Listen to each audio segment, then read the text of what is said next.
حضرت بایزید بستامی رحمتullah تعالی علیہ کا انتقال ہوا. اس زمانے میں ایک آدمی کفن چوری کیا کرتا تھا, کفن چوری کرتا تھا, کپڑا بڑا مہنگا ہوتا تھا تو کفن چور بھی پیدا ہو گئے تھے. اور رات کو دیکھتے تھے کہاں کہاں کسی کو دفن کیا تو سویرے جا کے کفن چوری کر کے لے آتے. آپ کا انتقال ہوا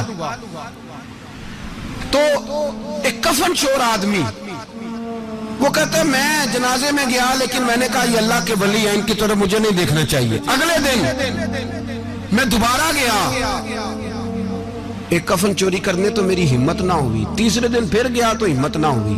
کہتے ہیں چوتھے دن ہوا تو حضرت بایزید میری خواب میں آئے, کہنے لگے چل بس کر اب نہ چوری کرنا. میں نے کہا حضور کیا ہوا؟ فرمانے لگے جس نے میرا جنازہ پڑھا اللہ نے سب کی بخشش فرما. تو اب تو بخشا ہوا ہو کہ پھر چوری کرتا ہے, خبردار. حضرت رابعہ بصریہ کا وصال ہوا. بی بی صاحبہ کا جب انتقال ہوا تو کفن چور آ گیا. تو کہتا جب میں نے قبر میں ہاتھ ڈالا نا کفن کو ایک سمجھ لے پھٹا اتار کے کفن کو ہاتھ ڈالا تو بی بی صاحبہ بول پڑی, کہنے لگی چھوڑ دے. خبردار. کہتے میں کانپ گیا, سکتہ طاری ہو گیا. مردہ بول پڑا ہے. جو مردہ ہوتے ہیں انہیں ولیوں کی زندگی سمجھ میں نہیں آتی. مردہ بول پڑا تو حضرت رابعہ بصریہ فرمانے لگی چھوڑ دے. ایک بخشا ہوا ایک بخشی ہوئی کا کفن چوری کرے گا, بس کر چھوڑ دے. تو کہتے میں کام کے پیچھے گرا تو میں نے کہا اماں تو بخشی ہوئی ہے, تیرا تقوی پرہیزگاری خوف خدا زمانہ جانتا ہے, پر میں کیسے بخشا ہوں؟ میں تو پاپی ہوں, میں نے تو ساری زندگی گناہ کبیرہ کیا, مردوں کے کفن چوری کی, میں کیسے بخشا گیا؟ تو اماں کہنے لگی بولے کل جس نے بھی میرا جنازہ پڑھا ہے رب کریم نے سب کی بخشش فرما دی. بخشے گئے سارے جنازے میں آنے والے. اللہ اپنے بندوں کو یہ شان عطا فرماتا ہے. میرے حضرت قبلہ عالم دوستو, دیانتداری سے کہتا ہوں مسجد میں بیٹھا ہوں اس وقت, اگر وہ والی سیرت جو کتابوں میں ہم ولیوں کی پڑھتے ہیں وہ اگر کسی شخص میں پائی جاتی ہے تو وہ میرے شیخ میں پائی جاتی ہے, میرے حضرت میں. ابھی آپ جب آئے لوگ کہتے ہیں آپ کی آخری ملاقات کب ہوئی, تو میں کہتا ہوں آخری ہوئی نہیں, کبھی نہ کبھی ہوگی. یہ کیسے ہو سکتا ہے؟ مالی دا کم پانی دینا, پھل پکے ہون یا کچے, پیر مریداں دے سر تے رہندا ہے, وہ جھوٹے ہون یا سچے. ہماری تو ملاقات آخری کی, ہم تو جنت میں بھی کٹھے رہیں گے, ان کے قدموں میں رہیں گے, اور ہم اللہ سے دعا مانگتے ہیں جنت میرے کس کاری جتھے یار نظر نہ آوے, او دوزخ میں لکھ بہشتاں جتھے سونا آوے جاوے, تو وہاں بھی کٹھے ہوں گے. میں ابھی آخری دفعہ جب گیا تو یہ عزیزم ابرار بھی میرے ساتھ تھے, اجازت ہی 2 لوگوں کو ملی وہاں تک جانے کی, آپ کراچی تشریف فرما تھے, وہ میرے ساتھ تھے. 2 گھنٹے ہم بیٹھے رہے, بے خبر ہو جو غلاموں سے وہ آقا کیا 6 7 8 گھنٹے انتظار کرنا پڑا, شکن بھی نہیں آیا. نکاح جی کہتے ہیں اسے بٹھاؤ. تو بندہ کسی جگہ کا اپنے آپ کو کتا بھی کہے تو کتے تو بیچارے ساری دیہڑی باہر بھی نوکری کر جاتے ہیں, یہ بھی نہیں کہتے میں نے اندر آنا ہے, وہ تو کبھی کہتے ہی نہیں. انہوں نے کبھی کہا ہے بندہ سگ بھی کہلائے اور پھر وہ ڈیوٹی بھی اور طرح کی کرے, نوابوں جیسی ڈیوٹی کرنا اور بات درویشی اور غلامی کی کرنا, یہ کیسے 2 باتیں تو نہیں ہوتی, بات تو ایک ہوتی ہے. جڑیاں خسماں دی وچن عذاب وسن بھاگ جاگ جاندے ہو نہ گولیاں نے. کئی گھنٹے انتظار کیا تو کئی لوگ آئے, حضرت کب آئیں گے, چلے گئے. کئی آئے تو وہاں ایک مولانا بوڑھے بیٹھے تھے, مولانا اسرائیل ان کا نام تھا, تو مجھے کہنے لگے مولانا آپ نے نہیں جانا. میں نے کہا جی ہم نے کہاں جانا ہے, ہم تو یہاں رہنے کے لیے آئے ہیں. جب ان کی 1-2 شخص نے تھوڑی سی میرے اوپر تنقید کی نظر بھی ڈالی کہ یہ کب سے آیا ہے, تو کچھ ہوتا تو ملاقات نہ ہوتی, اور ہم ہیں بھی نہیں, ہم کچھ بھی نہیں. ہمارا تو 4تھے درجے کے نوکروں میں نام آ جائے تو بڑی بات ہے. 4تھے درجے کے نوکروں کو بھی کس میں ہوتی ہے نا, ایک سیکٹری ہوتا ہے, ایک چوکیدار ہوتا ہے, ان کے پاس بھی چابیاں بابیاں ہوتی ہیں, ایک بار والا ہوتا ہے, ایک 4تھے-5ویں درجے کا نوکر ہوتا ہے جس کو کبھی کبھی بتایا جاتا ہے چل گاڑی دھو دے, چل تو آ جا. ہم تو 4تھے درجے کے نوکر بننے کو بھی بھائی بڑے تیار ہیں اور ایمانداری سے تیار ہیں, وہ رکھ لے بس مہربانی. تو حضرت بیٹھے رہے, دیر ہو گئی, تھک جاتا ہوں, تھک گیا. बात आगे निकल गई। अब बैठे थे तो तन्हाई थी, मजमा हुआ ना, जब मजमा पार महफिल पे हजरत हमें नहीं मिले, बाहर सीधे मजलिस पे कई सालों के बाद मुलाकात हुई। चिर होया मैनू तरले लेंदे कदी मोड़ मेरे वल वागा, ख्वाब मेरी एक बार जे आवे मैं सारी उम्र ना जागा। देर हो गई, मैं बड़ा तरसा हुआ बैठा था, कई घंटे बीत गए, बैठे रहे। मर्जी है ना जी, यही रस बोले तो ओदी मेहरबानी। तो देर के बाद जब वहां पहुंचे ना, स्टेज पे सामने हजरत के पास, हजरत स्टेज पे आ गए तो मेरी तबीयत है कि मैं जब अपने शेख के पास बैठता था तो सबसे पीछे बैठने की कोशिश करता था, इसलिए कि बढ़ बढ़ के आगे होना कमाल नहीं, को पकड़ के आगे करे तो फिर भी थोड़ी सी नौकरी कबूल होने की बात समझो। पीछे बैठ गए हम लोग, मैं भी और अबरार भी, हम पीछे बैठ गए। अब वहाँ उलमा और मशाइख का ढेर लगा हुआ था। हजरत की नजर बज़ाहिर खासी कमजोर है, लेकिन जब बैठे तो ये मेरे साथ मौजूद थे, आप गवाही ले सकते हैं। हजरत ने फौरन नकीबे महफिल से कहा कि वो पीछे बैठा, उसे तो आगे बुलाओ। तो मैं जब उठा ना तो आप यकीन करें मेरा दिल करता था फाड़ डालूं कपड़े और मैं यहाँ लोगों को बताऊं कि बेखबर हो जो गुलामों से, वाक़ा क्या है। हम लोग आगे गए और जब मैं स्टेज पे उनके कदमों में बैठा तो मुझे कहने लगे बच्चे को भी बुलाओ जिसको साथ लाए हो। और जब मैं बैठा तो ईमानदारी की बात है, मैंने सलाम ली कान में, मैंने कहा हुजूर तबीयत कैसी है? फरमाने लगे तू जब से आया है मुझे तब से पता है तू बैठा है, तू जब से आया है मुझे तब से पता है, अब कल वापस चले जाना और जाके वहां दीन की नौकरी करना, तू जब से आया है मुझे तब से। मुझे फरमाने लगे कि तू जब से आया है ना मुझे तब से पता है, जाओ नौकरी करो।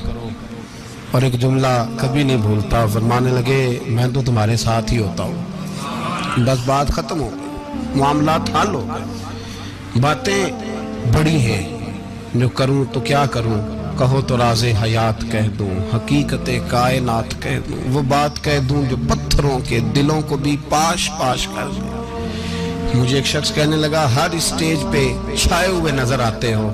मैंने कहा क्या करूँ, सबसे पीछे बैठा होता हूँ, सबसे पीछे, लेकिन वक़्त का गौस उठा के जिसको स्टेज पे बिठाए उसे पीछे कौन बिठा सकता है। हम वो जड़ियाँ गुड्डियाँ अब तो ही उड्डियाँ। हमने उनकी जिंदगी में रानाई देखी है, गरीब परवरी देखी है। मैं इतना बड़ा नजराना नहीं कभी उनको दे सका। मैं किसान का बेटा हूँ, मैं तो अभी 9th क्लास में था, मेरे अब्बा जी पर्दा कर गए थे। मैंने बड़ी गुर्बत में वक्त गुजारा है, लेकिन मुझे उनके अरब और खरब पति मुरीद हैं। खरब वहाँ लोग करोड़ों रुपया लेके लाइनों में खड़े होते हैं। मैं गरीब बाप का बेटा और मुस्तार जिंदगी, लेकिन मैंने उन्हें इज्जत देते देखा है। मैंने देखा है वो करीब बुलाने वाले, वो प्यार करने वाले। मैंने उनकी गरीब, लोग कहते हैं मेरा पीर गरीब नवाज है, और कसम अल्लाह की मेरा पीर गरीब नवाज है। मैंने गरीब नवाजी देखी है, मैंने वो रंग देखा है, मैंने वो जलवा देखा है। उनके नरगसी होंठ जब कभी कभी मेरे पेशानी का बोसा लेते तो मुझे यूं लगता कि अल्लाह ने जितनी खुशबू दुनिया में रखी थी मेरे शेख ने सारी मेरे वजूद के अंदर उड़ेल दी। बरेली से जब मेरी वापसी थी और मैं पलट रहा था तो मैं मुलाकात करने गया। मेरी तबीयत में ये रानाई थी कि खुदा खैर करे, अब मैं पलट रहा हूँ।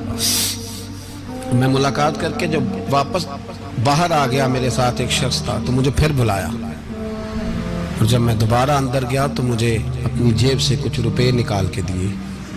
फरमाने लगे ये खर्च है आने जाने का, और कभी महसूस न करना। मुझे वो सब लोगों के बीच में देते तो मेरे लिए एजाज था, लेकिन मेरे जैसे गरीब को नवाजना भी और उसकी इज्जत का भी ख्याल करना, ये मकाम, ये रंग, मेरे पास करोड़ों बातें हैं।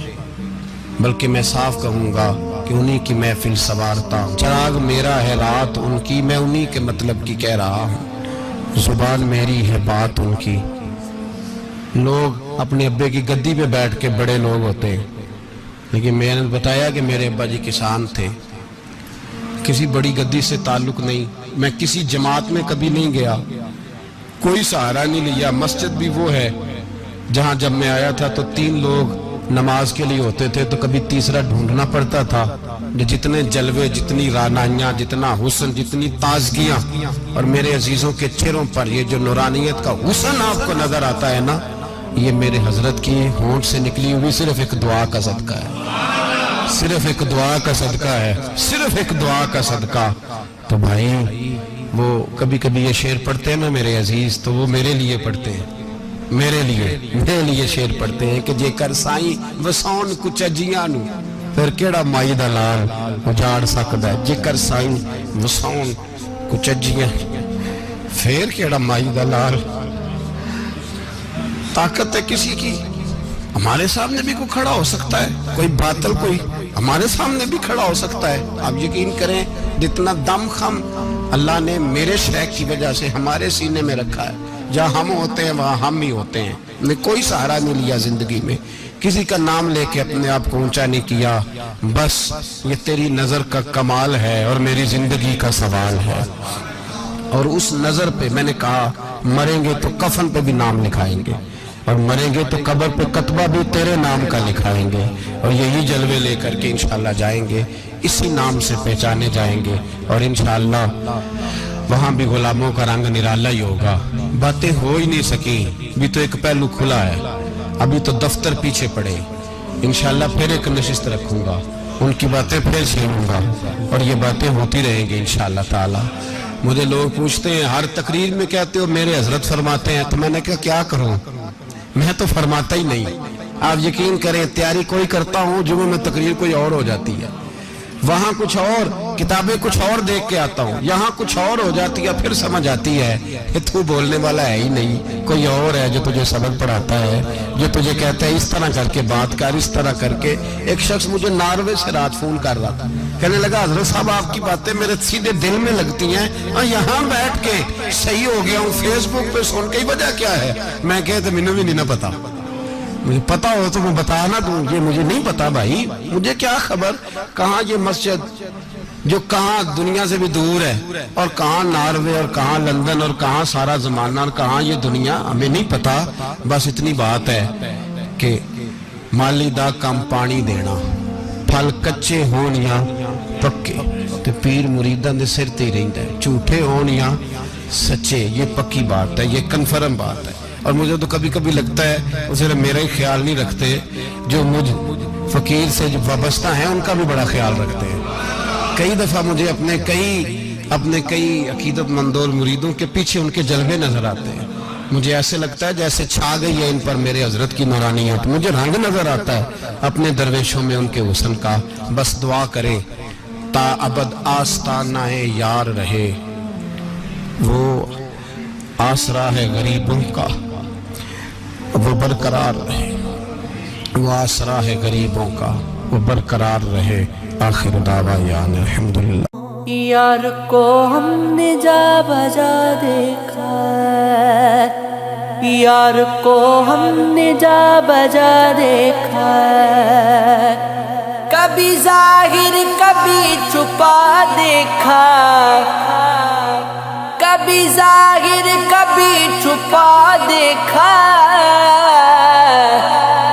यार को हमने जा बजा देखा, यार को हमने जा बजा